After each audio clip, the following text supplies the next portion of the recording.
Você já ouviu Coldplay pensando na Revolução Francesa?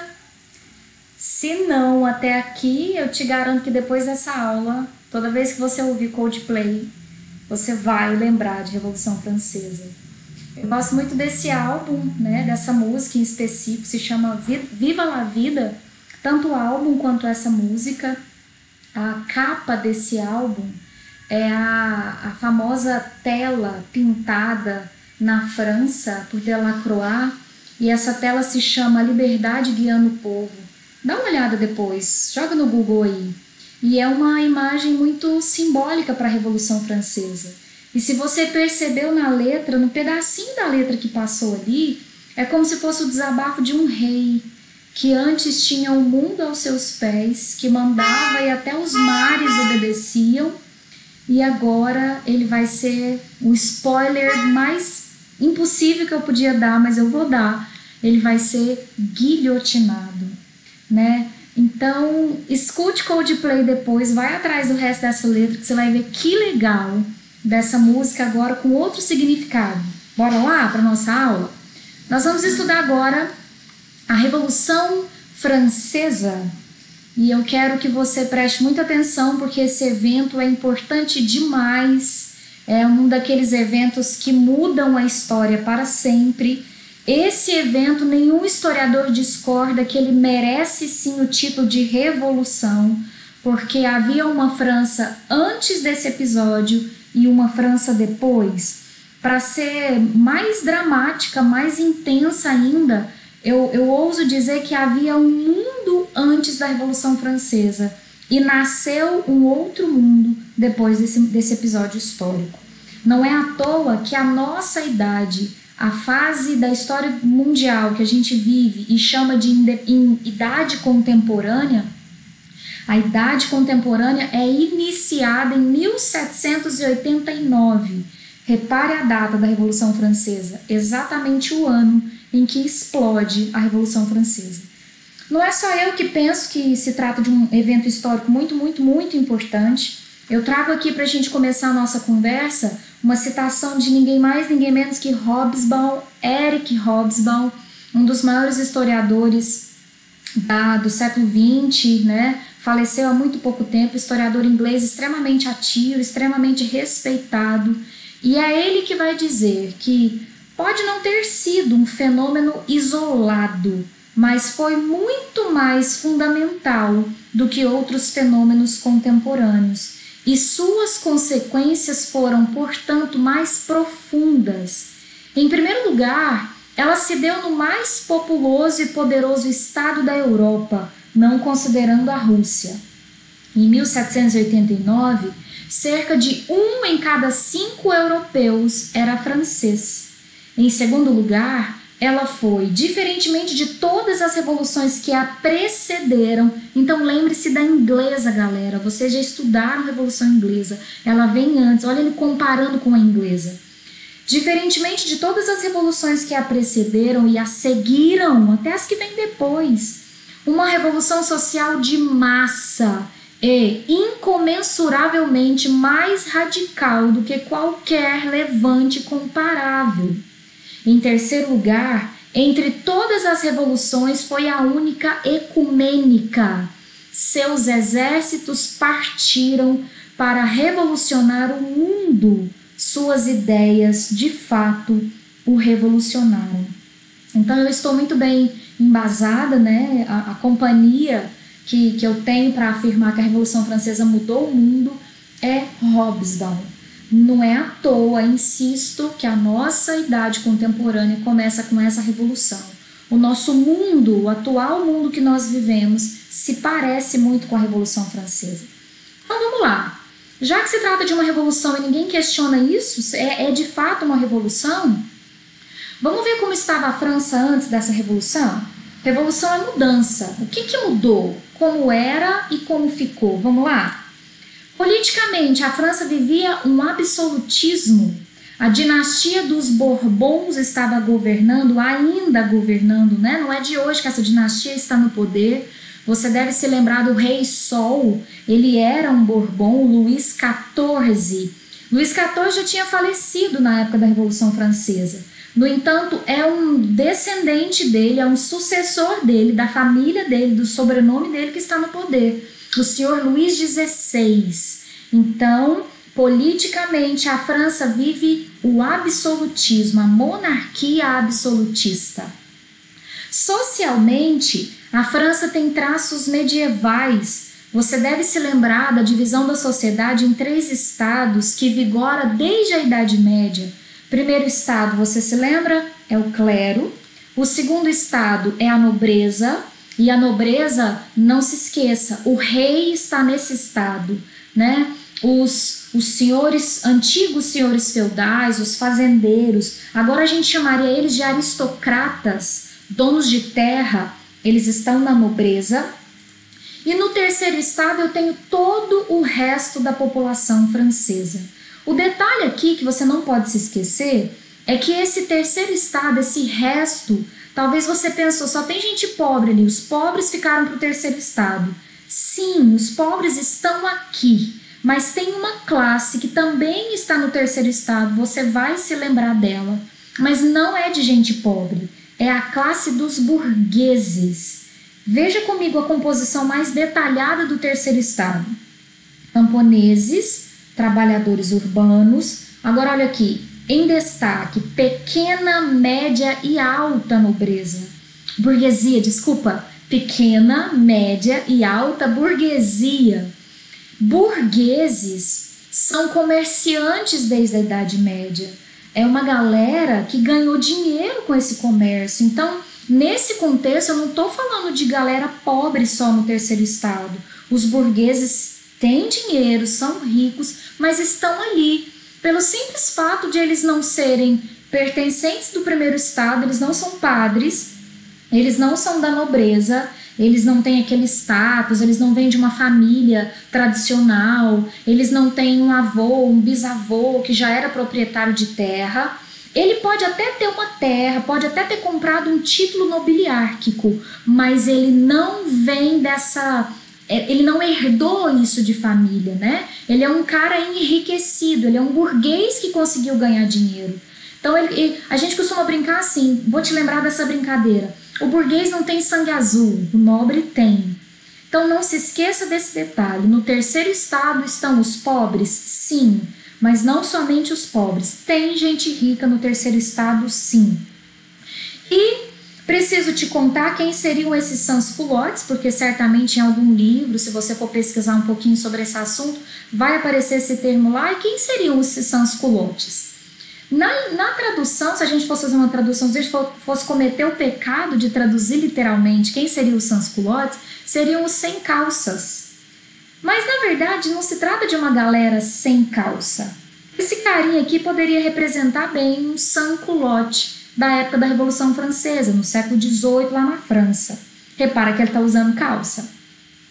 Mas então por que ele recebia esse apelido de sans-culotte, sem a calça? Porque observe o modelo de calça que ele usa. Não é esse modelo de calça. Essa bermudinha bem sensual, mais coladinha e mais curtinha, era usada pela nobreza. Repare que ele está com uma peruquinha aqui, ele está bem vestido, ele usa chapéu, ele é um nobre. E esse era o look de alguém da nobreza.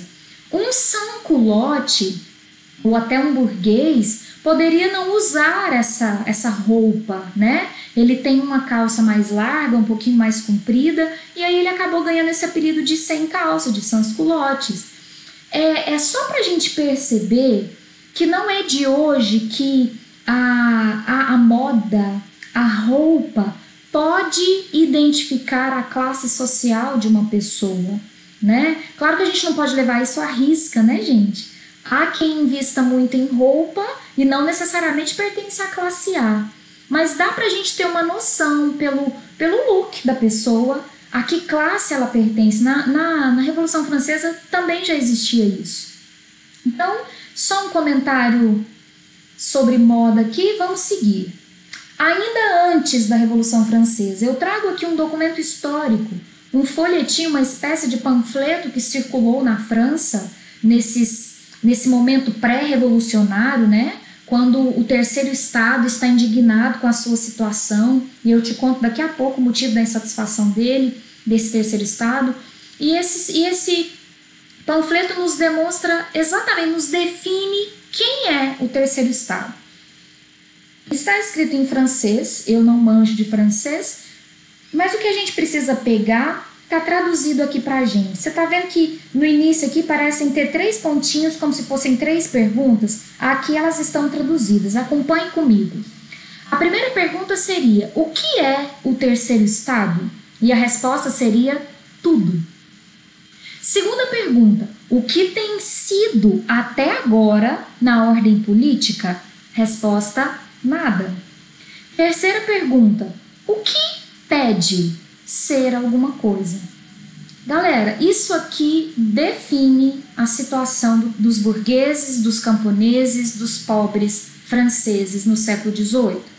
Eles são tudo porque eles pagam impostos, eles são os trabalhadores, eles mantêm a economia girando, mas politicamente eles não são nada, não votam, não participam, não têm nem influência sobre o rei, porque não há voto numa monarquia absolutista, você deve saber. Então o nobre também não vota. No entanto, o nobre tem contato, o nobre tem acesso ao rei. Ele pode de alguma forma influenciar as decisões do rei. Ele pode puxar saco do rei, né? Já o burguês, mesmo tendo dinheiro, mesmo tendo posses, ele não tem status político, ele não tem presença política. Então essa segunda pergunta é: o que ele tem sido? Nada. E o que ele está pedindo então?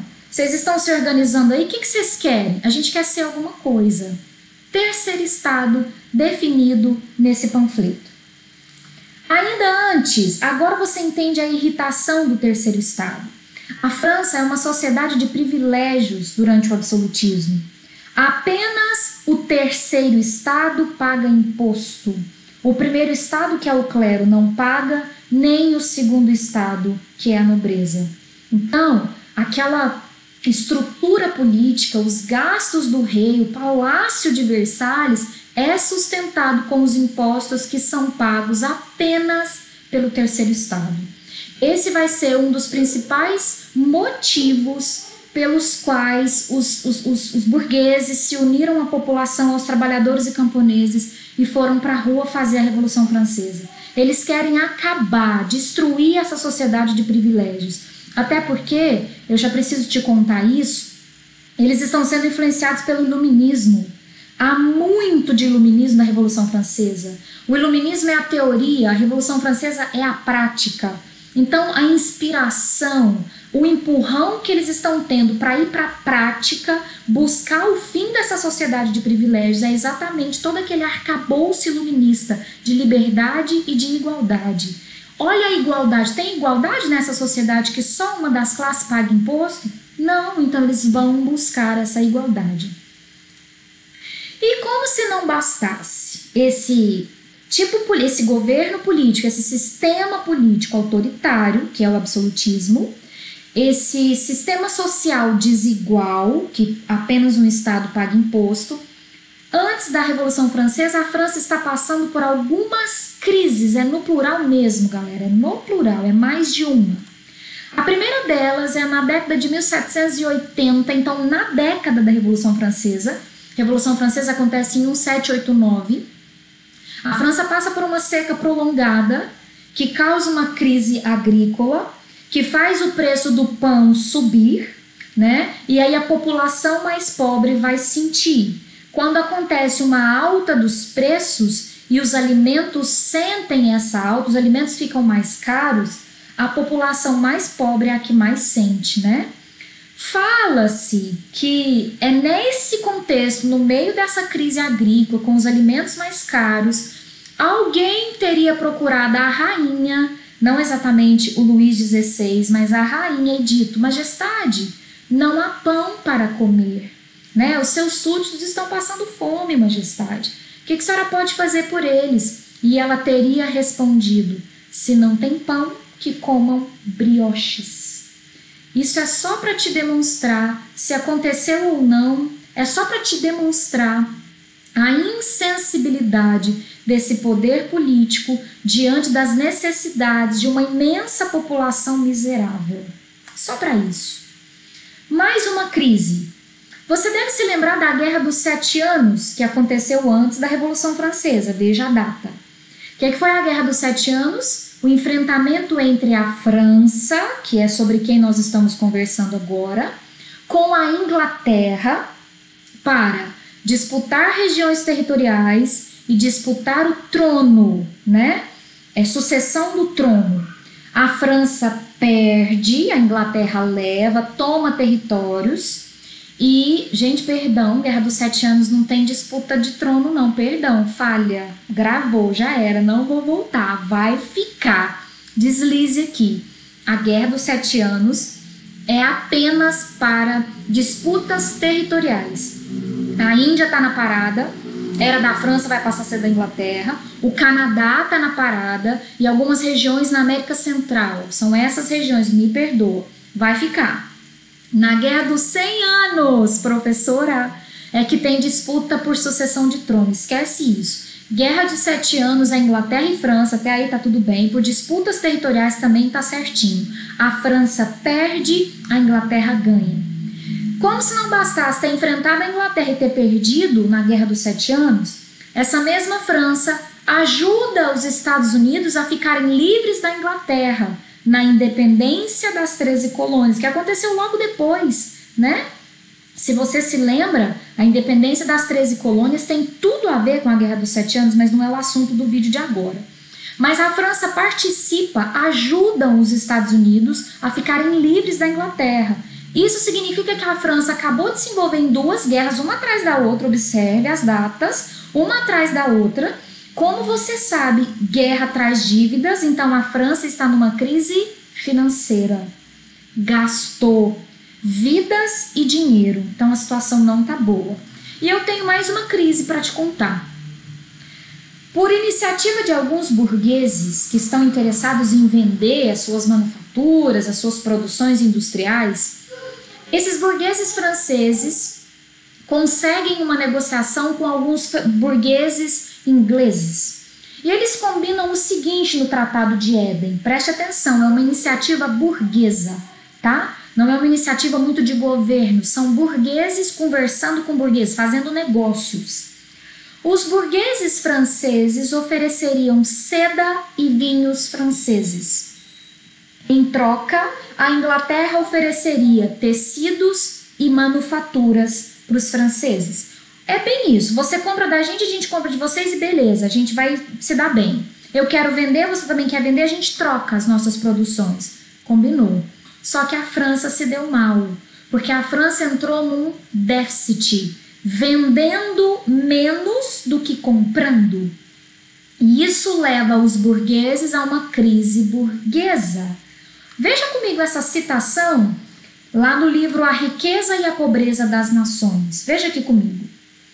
Quando um tratado de burocratas negociou o acesso mais fácil de vinhos e sedas franceses à Grã-Bretanha, em troca da entrada na França de algodões, lãs e ferro britânicos. Então perceba, a Inglaterra ia fornecer algodão, lã e ferro. A França ia oferecer seda e vinho. Tal abertura teria tido consequências drásticas para a indústria francesa, ainda despreparada para as novas tecnologias mecânicas. Mas a Revolução de 1789, exatamente o que a gente está estudando, e a guerra com a Grã-Bretanha em 1792 põe fim a essa experiência. Esse tratado vai durar bem pouco, né? Porque a França vai acabar entrando num déficit. Galera, crise agrícola, crise financeira, crise burguesa. O rei, que está lá para isso, tenta resolver. A primeira proposta do rei Luís XVI, depois de uma sugestão do seu ministro Calonne, você sabe que o rei absolutista tem toda uma burocracia estatal lhe ajudando, né, sendo seus conselheiros. O ministro Calonne propõe que o rei faça uma reforma fiscal. Olha, rei, A França está passando por um momento difícil, eu proponho que, para aumentar a arrecadação dos cofres públicos, que o primeiro e o segundo estado também paguem impostos. Aí a gente aumenta a arrecadação e quem sabe a França melhora. Você deve imaginar que os nobres e os padres não gostaram dessa história. Uma pequena revolta aristocrática começou a se desenhar e revolta com gente rica custa caro para o rei. O rei está amparado por essa nobreza, o rei é aconselhado por essa nobreza, ele achou melhor não fazer essa reforma fiscal. Então essa reforma fiscal não deu certo, ela não foi colocada em prática porque os próprios nobres fizeram uma revolta e não deixaram ela ir para frente. Segunda tentativa, o rei resolve então fazer uma reunião com a galera. Tá todo mundo envolvido, vamos chamar todo mundo e conversar. Eu quero que os representantes dos 3 estados estejam reunidos comigo numa assembleia, que está sendo chamada de Assembleia dos Estados Gerais, primeiro, segundo e terceiro. Cada estado vai mandar os seus representantes, nós vamos sentar aqui e conversar. É isso, nós vamos chegar numa solução. Mas daí vem a pergunta: como será a votação? Estão todos lá no Palácio de Versalhes, no Palácio do Luís XVI, para conversar, para tentarem achar uma solução para a crise francesa. Como é que vai ser a votação, senhor rei? O primeiro e o segundo estado propõem que a votação seja por estado, então são 3. Qualquer decisão a ser tomada vai ter 3 votos. Um voto do primeiro estado, ele se reúne e decide se vai votar sim ou não. Um voto do segundo estado, um voto do terceiro estado. É difícil imaginar ou você já sabe qual seria o resultado de qualquer decisão? Sempre 2 votos contra 1, porque o primeiro e o segundo estado têm afinidades. Eles já são privilegiados, eles já não pagam impostos. Então, não é difícil de imaginar. Sabendo disso, o terceiro estado propõe, não, a votação tem que ser por cabeça. Por que o terceiro estado propôs isso?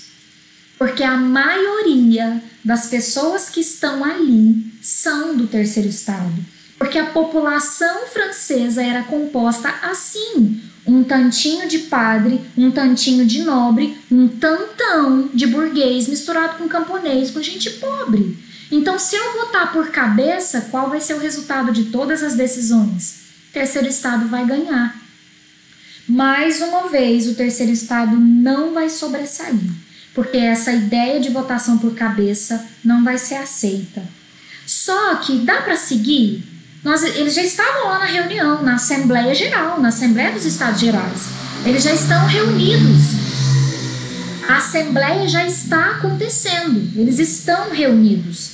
Mas eles já sabem que não vai dar em nada.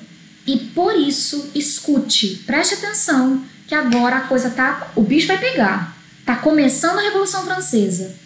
Depois que o terceiro estado percebe que essa Assembleia não vai dar em nada, porque a votação vai ser por estado, eles sempre vão perder, eles vão radicalizar, eles vão fazer uma virada. Eles estão juntos, unidos, burgueses com camponeses, eles estão todos insatisfeitos e eles se proclamam, é isso. É como se eles estivessem se declarando, eu mesmo estou colocando a faixa presidencial em mim, eu estou me achando. Eles estão se declarando Assembleia Nacional Constituinte. Sabe o que isso significa? Essa galera está falando o seguinte, é o seguinte, nós estamos virando a mesa aqui, nós estamos chutando o pau da barraca, porque essa reunião aqui não vai dar em nada, nós vamos reunir nossa galera aqui, só os nossos brothers aqui, nós vamos fazer uma Constituição, senhor rei, e você vai ter que obedecer essa Constituição. Entendeu o que isso significou? Eles estão se chamando de deputados. Eles estão se chamando da galera que vai escrever as leis da França naquele momento. Você já deve imaginar que o rei ia aceitar, galera? Fala sério. O rei ia falar assim, então tá, a gente vai ficar aqui sentadinho esperando vocês fazerem essas leis, resolver a situação da França. Claro que não. Nesse contexto do absolutismo, o rei é a lei. Ele, lembra lá da frase? O Estado sou eu. E alguém está falando que vai escrever uma Constituição para ele obedecer, ele vai ficar quieto? Claro que não. Acontece a reação, fala, opa, peraí, o que está acontecendo? Só que Agora o terceiro estado vai sair do pacifismo e eles vão partir para a briga. Eles também estão a fim de ir para a violência, eles estão a fim de ganhar, custe o que custar.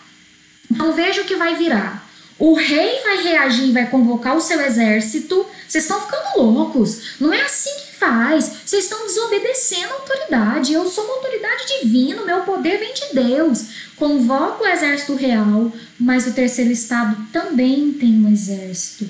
Preste atenção nessa imagem, vira briga. Só que olha a estratégia primeira do terceiro estado. Essas comunas revolucionárias, que seria tipo o nome do time, né, que está lutando contra o rei, as comunas revolucionárias, o primeiro lugar que elas vão correr não vai ser para combater o exército, vai ser para tomar a Bastilha. Essa imagem que eu acabei de te mostrar seria o exato momento, claro, né, gente, representado, pintado, simbolizando a tomada da Bastilha. O que era a Bastilha, Jeane? A prisão. Para onde eram levados os presos políticos. Então, se você falasse mal do rei Luís XVI, era para a Bastilha que você seria encaminhado. A Bastilha também era o lugar onde estavam os armamentos do governo, era a reserva de pólvora, era onde estavam as armas. O exército guardava tudo ali. Por que você acha que eles estão indo para a Bastilha? É para se armarem, é para pegar a arma para falar, agora vem exército, nós estamos preparados. E tem mais, veja essa imagem. Sim, meninas, mulheres vão para a rua brigar, lutar na Revolução Francesa. Os camponeses são convocados. São eles que estão passando fome, são eles que estão sentindo o efeito, o resultado da alta do preço do pão. São eles os miseráveis. Então é do interesse deles que esse governo mude, que essa estrutura mude. E observe que os camponeses e as mulheres e os homens não estão vindo de mãos abanando. As armas nas mãos, percebam, são armas dos camponeses, é uma foice, é o que eles usam lá na fazenda. E aí radicalizou-se a revolução. Você percebeu isso, né? Para usar aqui, para te determinar quando é que começa a Revolução Francesa, na maioria dos livros você vai encontrar que a queda da Bastilha é o start. Começou. O fight, o primeiro round está autorizado. É a queda da Bastilha. Com a tomada dessa prisão, eles enfiam dentro dessa prisão, libera todo mundo que tá lá, porque afinal de contas eles são do time deles, né? A gente também é contra o rei. Pega as armas, se armam para poder enfrentar o rei.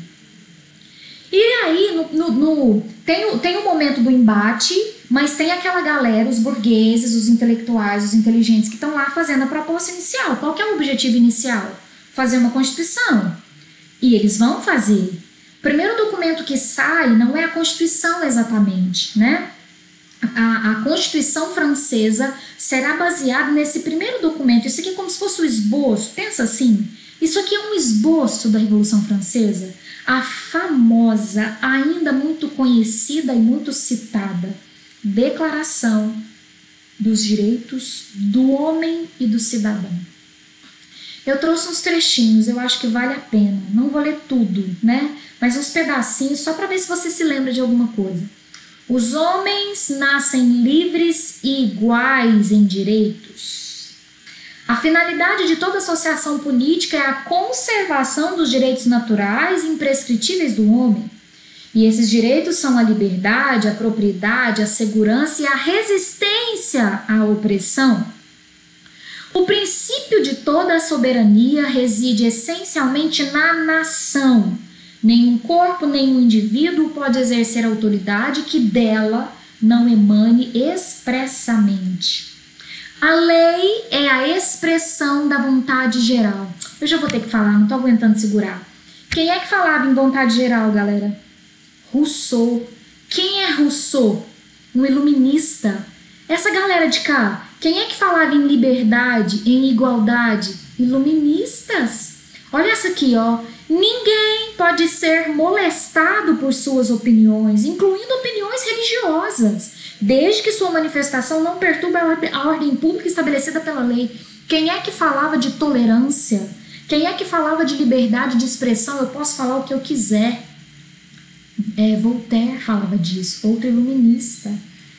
A Declaração dos Direitos do Homem e do Cidadão está recheada, está totalmente baseada, ela é inspirada no iluminismo.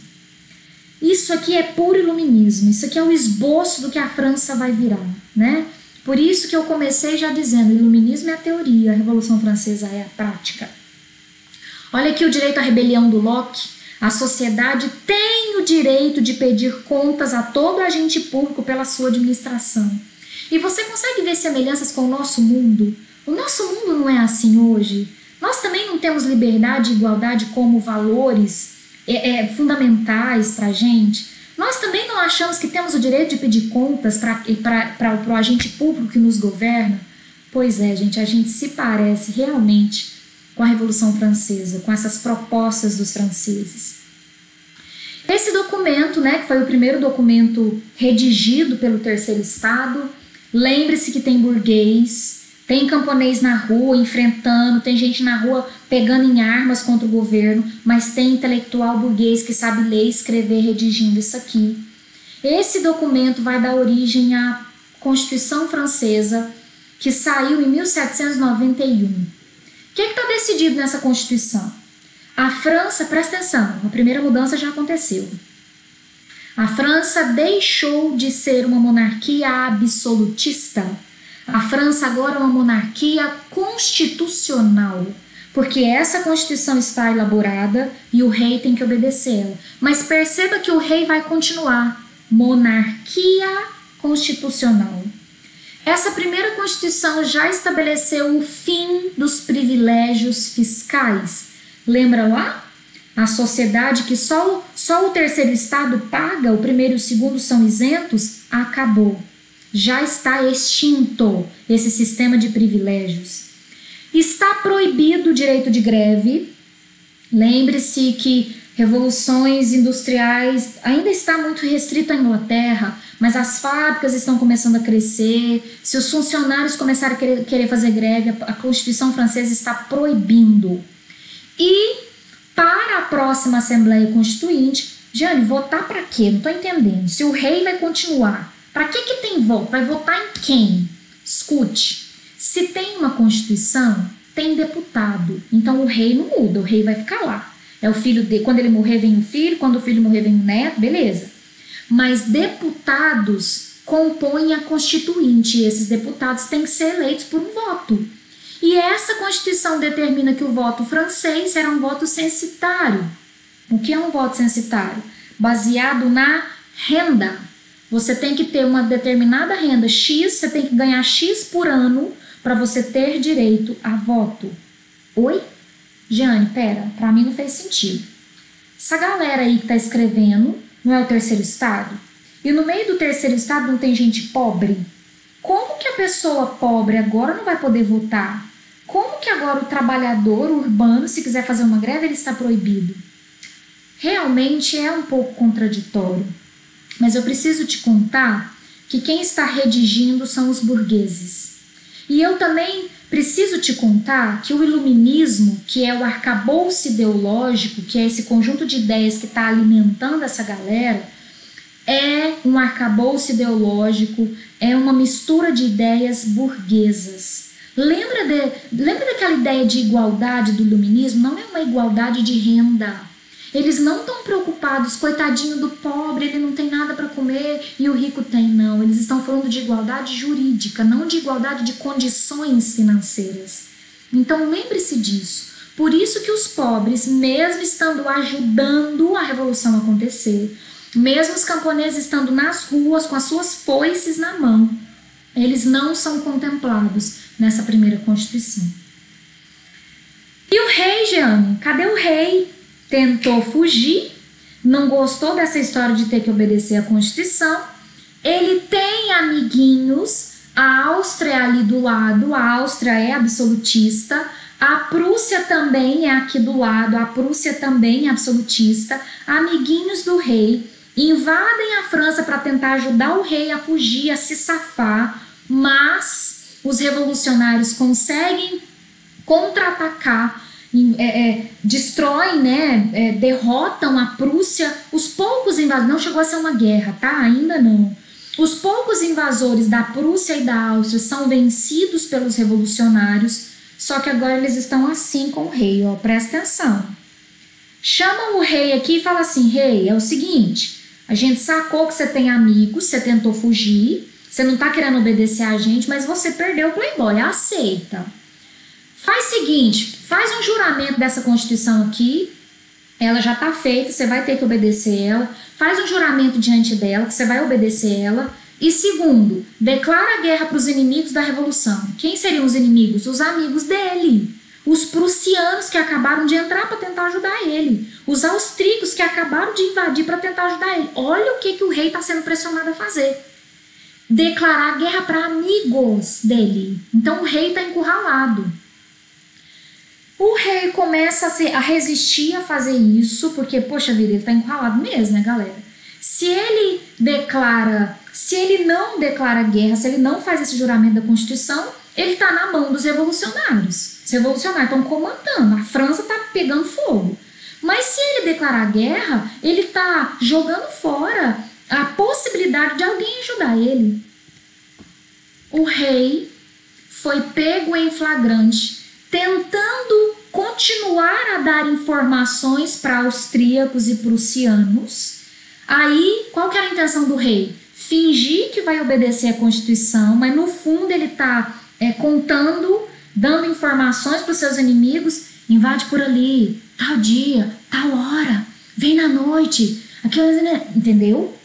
Tentando dar estratégias de contra-ataque, mas os burgueses, o terceiro estado, essa galera da Revolução tem notícia disso, e aí eles falam: chega, a gente até quis deixar o rei continuar no poder. A nossa ideia era fazer uma monarquia constitucional, mas esse rei é um traidor. Esse rei está colocando a nossa pátria em perigo. Ele continua alimentando os inimigos da Revolução, ele continua sendo amigo da Áustria, amigo da Prússia. Ele é um traidor. A partir desse momento, a Revolução Francesa está entrando numa outra fase, que é chamada de Convenção Nacional.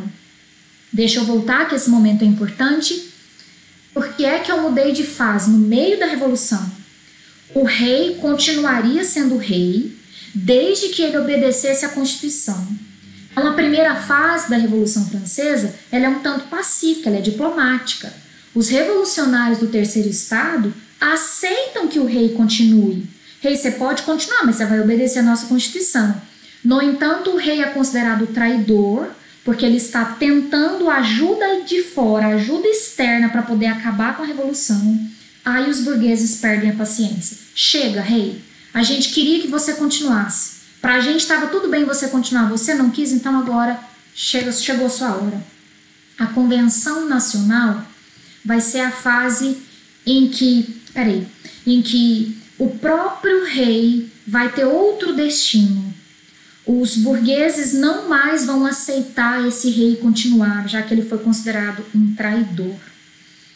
Os burgueses vão voltar a se reunir, porque afinal de contas eles têm uma situação diferente, uma situação nova para conversar. A gente ia deixar o rei, mas o rei está traindo a gente, o que é que nós vamos fazer? Então eles voltam a se encontrar no Palácio de Versalhes para conversar. E quando eles estão no Palácio de Versalhes, sem o rei agora, não se trata mais da Assembleia dos Estados Gerais com a presença do rei.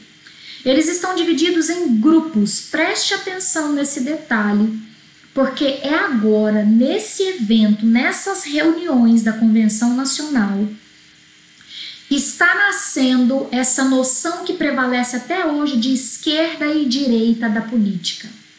Os jacobinos, o grupo dos jacobinos era formado pela baixa burguesia e por aqueles mais pobres, os sans-culottes da calça mais larga, lembra? Então os burgueses mais pobres é complicado, menos ricos, a baixa burguesia está com os jacobinos. E você viu de que lado que eu coloquei ele na sua tela? Na esquerda. Você está vendo de frente? Né? Então na esquerda da sua tela estão os jacobinos. Do outro lado do salão de reuniões do Palácio de Versalhes estão os girondinos, Quem são os girondinos? Burgueses, é tudo burguês aqui, tá, galera? Tudo burguês, não tem nobre aqui não. Não tem amigo do rei aqui não, tem burguês. Os girondinos são os mais ricos burgueses, os mais ricos. Estou chamando eles de alta burguesia. Observe que eles estão à direita no meu slide. Tem alguém que senta no meio? Tem, a planície. Aqueles que vão com os jacobinos quando convém e vão com os girondinos quando convém, né? Os oportunistas, os medianos, né? Então, esse é o formato da reunião. Considere o trono do rei no centro. Na frente desse trono está a galera da planície. À esquerda desse trono estão os jacobinos. À direita desse trono estão os girondinos. É daí que vem essa história de direita e esquerda. Quem é da esquerda, lembre-se dos jacobinos, é mais radical, defende os mais pobres, quer uma participação política para os mais pobres, quer uma ajuda, um auxílio, quer que a política faça alguma coisa pelos menos favorecidos, porque eles são mais pobres. Quem é da direita é da alta burguesia, são os mais ricos. Então, eles resistem a algumas mudanças que podem favorecer os mais pobres. É aqui que está nascendo esse vocabulário que a gente usa até hoje, esquerda ou direita. Todos esses três grupos, para se reunirem nessas reuniões, foram eleitos pelo voto universal masculino. Então, preste atenção. A primeira vez depois que o absolutismo morreu, né? A primeira vez que o povo francês está votando. Homens, se tem dinheiro ou se não tem, não interessa. Todo mundo está votando, só a mulher que não votava, rico, pobre, o que fosse, está votando para escolher quem seriam os deputados que estariam presentes nessa nova fase de reuniões para conversar sobre o que fazer com esse rei que é um traidor. Vocês devem imaginar que já que o voto foi universal e a população pobre pôde participar dessa política, dessa eleição, os jacobinos estão com maioria, concorda comigo? Jacobino é baixa burguesia, defende os mais pobres, então eles tiveram mais votos. Eles são maioria e eles estão comandando essa fase da Revolução Francesa. Aqui estão eles, os que prevalecem nessa fase da Revolução Francesa. A Convenção Nacional é comandada pelos jacobinos. Na imagem você tem três carinhas de três jacobinos muito importantes, principalmente esse cara aqui, que vai ser praticamente o líder, que vai assumir a dianteira desse processo, o senhor Robespierre, muito amigo do Danton. São os três principais líderes dos jacobinos que vão liderar essa fase da Convenção Nacional. De tanto conversar nessa fase, na convenção, conversa, reúne, eles decidem uma nova Constituição. Aquela Constituição, a primeira feita, não resolve mais, porque ela dizia que o rei podia continuar, lembra lá? Volta lá atrás, se quiser pausa esse vídeo ou volta, mas relembre lá, a primeira Constituição dizia que o sistema de governo seria monarquia constitucional. Então ela não serve mais, porque eles estão irritados com o rei. A partir de agora o sistema de governo vai ser república. Nós vamos eleger quem vai nos governar. Não se trata mais de voto censitário. Lembra da primeira Constituição, galera, presta atenção, dá uma questão boa em comparar a primeira Constituição com a segunda. Lembra que era voto censitário? Porque lá atrás os burgueses, os girondinos, está todo mundo misturado ali. Aqui agora quem está comandando é jacobino. Então o jacobino defende os mais pobres, eles escolhem o voto universal. Também está na nova Constituição Francesa que o ensino público vai ser obrigatório e bancado pelo governo agora. Uma novidade na França, antenado com o iluminismo, galera. Valorização da razão, né? Então agora escolas públicas. Decretado o fim da escravidão nas colônias. No Haiti, por exemplo, que é uma colônia francesa, a partir do momento que essa nova Constituição começa a vigorar, os escravos estão lá comemorando e vão até partir para a independência do Haiti. Tudo em consequência dessas decisões dos jacobinos. Mais uma decisão da nova Constituição. Um novo calendário para a França estaria começando a partir daquele momento. Calendário, Jeane? Para que isso? No meio de tanta coisa política para ser decidida, calendário é isso mesmo? Sim. Qual era o calendário usado na França nesse momento? O mesmo que eu e você usamos, o chamado calendário gregoriano. O próprio nome do calendário te dá uma dica sobre ele. Vem de Gregório, que é o nome de um papa, que é quem estipulou o uso desse calendário. Esse calendário tem raízes religiosas, galera, o papa que estipulou. E a França, nesse momento, os franceses, os burgueses, os jacobinos, orientados pelo iluminismo, estão querendo que o laicismo seja praticado na França. O que é o laicismo iluminista? Não misturar religião com política. Então eles vão dizer o seguinte, peraí, começa no nosso calendário tem raízes religiosas, então vamos trocar o calendário. Primeiro motivo, presta atenção. Por que um novo calendário? Para praticar o laicismo, para não mais misturar política com religião. Mas tem um segundo motivo. Observe o nome dos meses desse novo calendário. Só para confirmar que não tem nada a ver com religião. Daqui a pouco eu te falo o segundo motivo.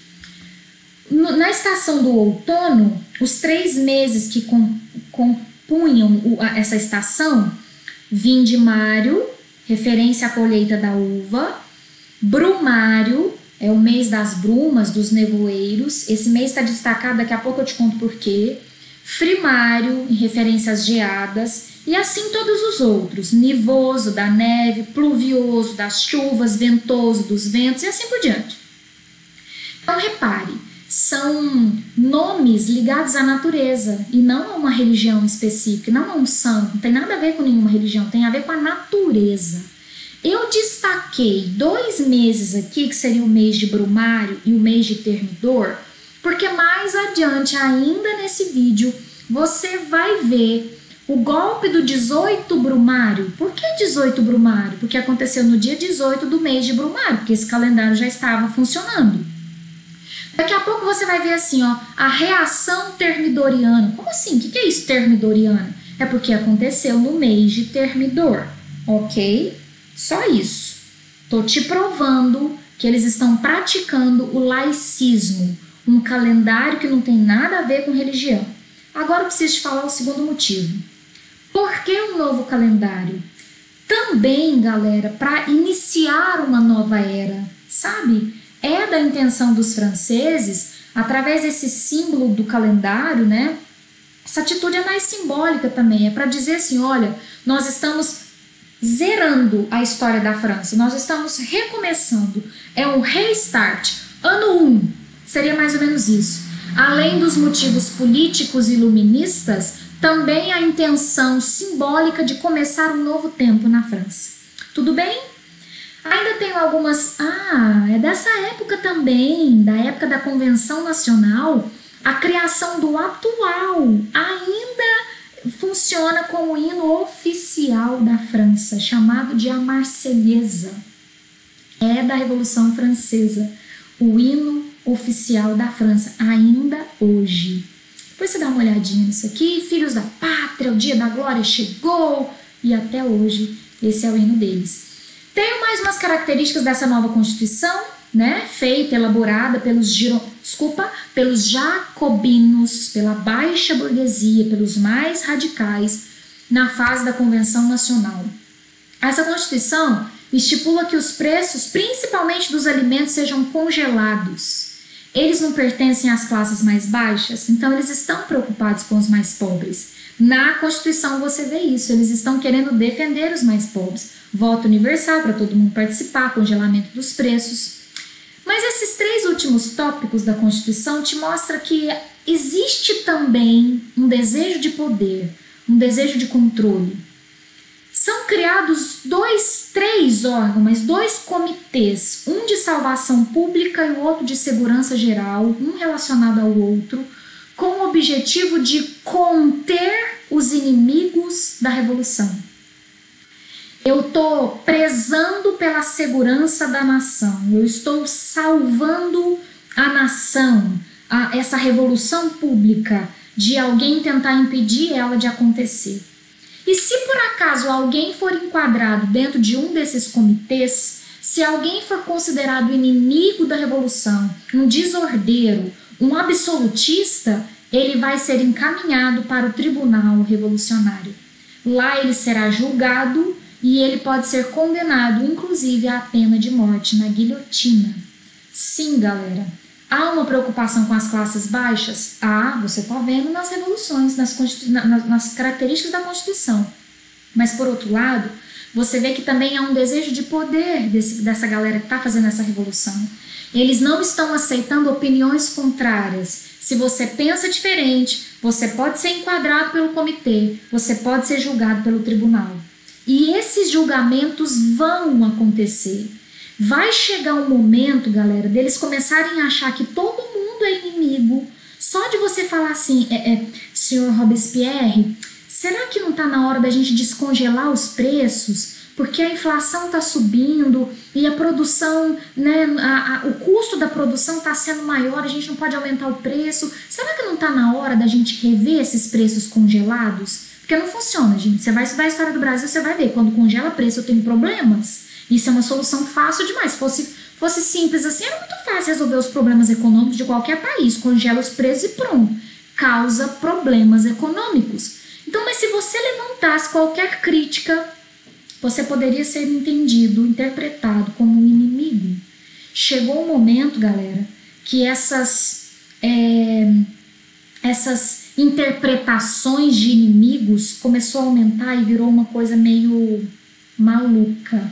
Sabe quando você passa a ficar histérico? Quando você passa a ficar bitolado, você está rodeado de inimigos? Sim. O próprio rei, considerado um traidor, isso não é novidade para você também, né? Considerado vê que ele se enquadra aqui, um perigo para a segurança geral, eu preciso levar ele para o tribunal, ele vai ser guilhotinado. E nesse momento, quando eles perdem o controle, né, de julgar quem é inimigo, quem está só fazendo uma crítica positiva, quando eles perdem esse controle, vai morrer tanta gente, que essa fase chamada de Convenção Nacional também é chamada de fase do terror, de tantas mortes que os jacobinos vão promover. Escuta, gente, sabe quem aqui, né, uma imagenzinha da decapitação do Luís XVI em 1793, sabe quem vai provar do próprio veneno? O líder dos jacobinos. Só que ele só vai provar do próprio veneno depois que ele mandar matar até os amigos dele. Você lembra daquela imagenzinha que tinha 3 fotinhas? Danton, Marat e Robespierre? Lembra de eu te contar que o Danton era muito amigo do Robespierre? Robespierre manda matar o Danton. O próprio amigo do Robespierre sofreu a pena da guilhotina por ter sido encarado como um inimigo do regime. E o que eu quero que fique claro para você é que não era necessariamente um inimigo. Só de você formular uma crise, por isso que eu tô falando que é um tempo de paranoia. O Robespierre começa a ficar paranoico mesmo, o poder sobe na cabeça. Por isso a fase do terror. Muitos são encarados como inimigos. O Robespierre fica tão maluco que daqui a pouco ele vai favorecer uma reação termidoriana. Sabe quando o time começa a se perder dentro de quadra e eles começam a brigar entre si e aí perdem a unidade e aí eles favorecem o contra-ataque do outro time? É exatamente isso que está acontecendo. Robespierre está meio piradão, está meio paranoico, achando que todo mundo é inimigo. Aí vem uma reação dos girondinos. Quem são os girondinos? Os que se sentavam à direita, a alta burguesia, que não concorda com aquela coisa de voto universal, que não concorda com aquela coisa de favorecer mais pobres. Eles aproveitam esse momento de fraqueza, esse momento de paranoia do Robespierre e elaboram uma reação no mês de Thermidor. O próprio Robespierre vai ser preso e guilhotinado. Os girondinos vão assumir o poder, preste atenção, na Convenção Nacional. E essa fase, também chamada de fase do terror, quem está comandando são os jacobinos, com a paranoia do Robespierre e a reação que acontece por parte dos girondinos no mês de Thermidor, eles assumem o poder. Quem são os girondinos? Os mais ricos. Vocês acham que eles vão aceitar a segunda Constituição feita pelos jacobinos? Não vão. O que eles vão fazer? Uma terceira Constituição. Você tem que saber diferenciar a primeira da segunda da terceira, ok? Terceira Constituição da Revolução Francesa, elaborada por girondinos, elaborada pela galera da direita, que não é tão a favor da galera pobre, eles são mais ricos. Aí você pensou, Giane, que bom então, os girondinos chegaram no poder e aquela matança toda dos inimigos acabou. Eu acho que o poder sobe na cabeça mesmo. Os girondinos começam a praticar um terror, que é chamado de terror branco, porque não é mais dos jacobinos, agora é dos girondinos, né? Mas se você começar a levantar a voz, levantar o dedo para um girondino, você também pode ser encarado como inimigo. É isso, gente. Tem forçação de barra nenhuma aqui. Os girondinos aproveitam a fase do terror para reagir, para contra-atacar, mas quando eles assumem o poder, eles vão fazer a mesmíssima coisa. O terror branco. Caçar, matar inimigos dos girondinos. E aí eu estou entrando na última fase da Revolução Francesa, chamada de diretório. Por que diretório? Porque a partir do momento que os girondinos assumem o poder, eles vão elaborar essa terceira Constituição, e nessa Constituição eles mantêm o regime republicano, veja isso não foi alterado. Só um detalhe, ao invés de ser um presidente através de voto universal, agora se trata de uma república, mas esse poder executivo será ocupado, será função de um grupo de pessoas, não apenas uma pessoa só. E aí esse grupo que vai coordenar o poder executivo, que vai estar no lugar do presidente, pode pensar assim didaticamente, esse diretório, esse grupo de pessoas, esse grupo de homens, se não me falha a memória eram 5, mas eu tô na dúvida, tá? Esses 5 homens, esse grupo aqui vai fazer a função de um presidente, vai assumir o poder executivo.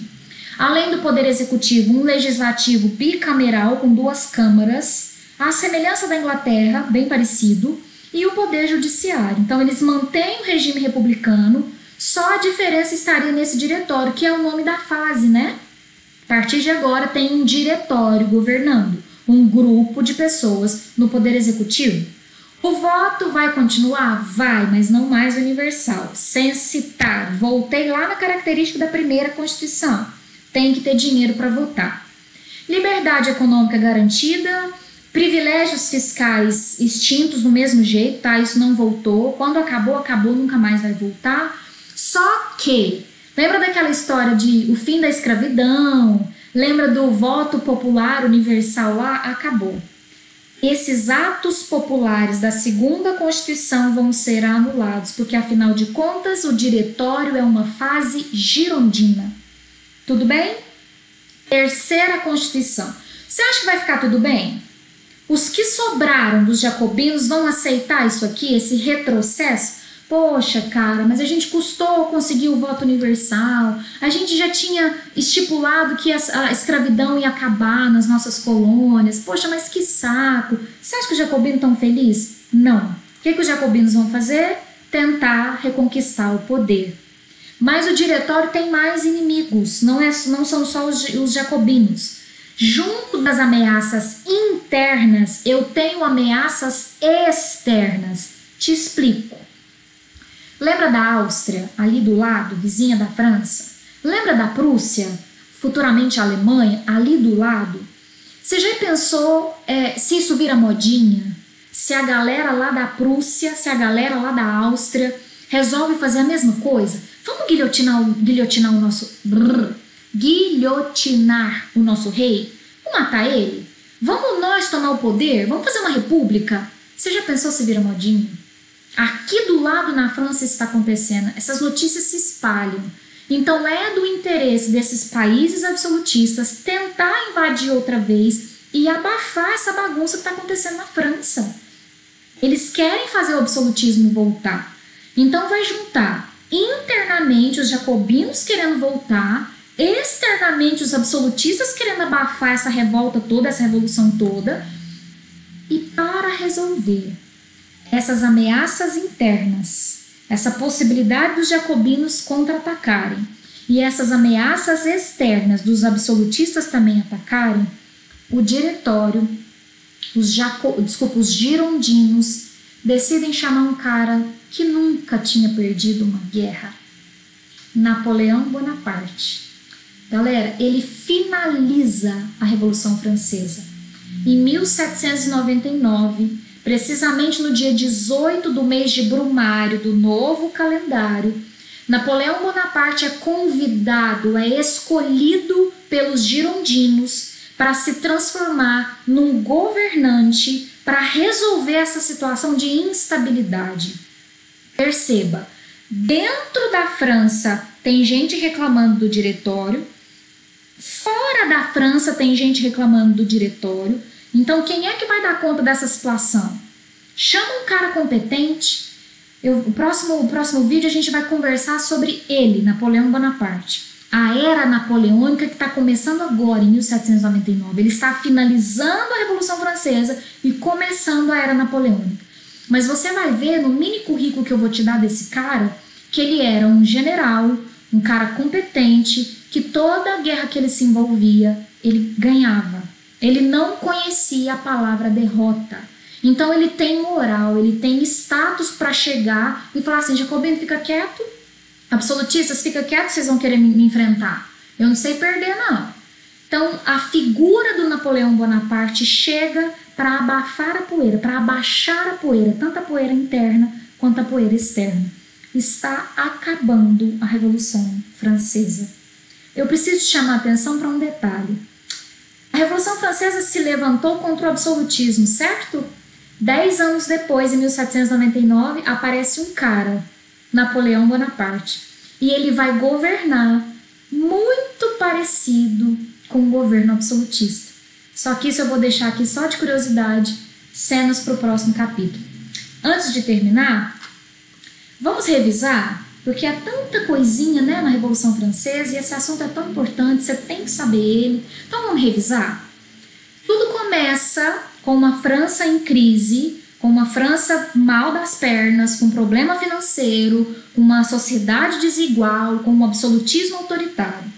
Para resolver esse cenário de crise, chama a galera, vamos conversar. Assembleia dos Estados Gerais, todo mundo reunido junto com o rei para conversar. Estou lá diante do rei, na Assembleia dos Estados Gerais. Como vai ser a votação? Por cabeça ou por estado? Deu ruim. Terceiro estado entende que não vai dar em nada essa Assembleia. Eles se proclamam Assembleia Constituinte. Nós, terceiro estado, vamos fazer uma Constituição. Primeira atitude deles, tomar a Bastilha, entrar na prisão, pegar armas, libertar os presos, porque eles sabem que o rei não vai aceitar essa Constituição. Depois da queda da Bastilha, fica estabelecido que agora a França vai ser uma monarquia constitucional. A Constituição fica pronta, existe uma vitória aqui, né? Os revolucionários que vão para as ruas conseguem ganhar do exército real. Então eu parto para essa nova fase que é a monarquia constitucional. O rei vai continuar, mas ele vai ter que obedecer à Constituição. O rei parece querer obedecer, mas na verdade no fundo ele está traindo, ele está tentando reforço externo. Ele é considerado um traidor. Aí os jacobinos assumem a parada, lideram a parada. Falam, peraí, a gente queria monarquia constitucional, mas esse rei é um traidor, não queremos mais. Aí eles radicalizam, escute isso, a fase mais radical da Revolução Francesa é a Convenção Nacional. Em todos os sentidos, os jacobinos são radicais, eles tomam medidas radicais, eles são a favor das classes baixas, então eles fazem fim da escravidão, eles fazem voto universal e eles também começam a matar. Então essa é a fase mais radical. Matam inclusive o próprio rei, mas matam tanto que perdem o controle. Depois da Convenção Nacional vem a reação termidoriana, a fase do terror branco. Terror branco, que eles também vão começar a matar quem for contra os girondinos. Opa! Depois da reação termidoriana, quando os girondinos assumem a liderança e vencem os jacobinos, passa-se o poder para um diretório que vai fazer uma terceira constituição, voto censitário de novo, mas eles começam a ter resistência tanto dentro quanto fora da França. Aí eles chamam alguém para poder dar conta desse contexto mais conturbado, dessas ameaças internas e externas. O golpe do 18 Brumário traz Napoleão. Napoleão encerra todo esse processo que começou lá na Assembleia dos Estados Gerais, lá em 1789, e em 1799 começa a Era Napoleônica. Aí sim, finalizei a Revolução Francesa e no próximo vídeo, na próxima aula, nós vamos conversar sobre Era Napoleônica. Prepare-se para se frustrar, para decepcionar, porque é bem isso, Revolução Francesa. Eles se levantam contra um autoritarismo, contra o absolutismo, mas o cara que sobe no poder, no final disso tudo, parece ressuscitar isso, sabe? Concentra poderes nele próprio e vai ser uma frustração. Se prepare. Até lá!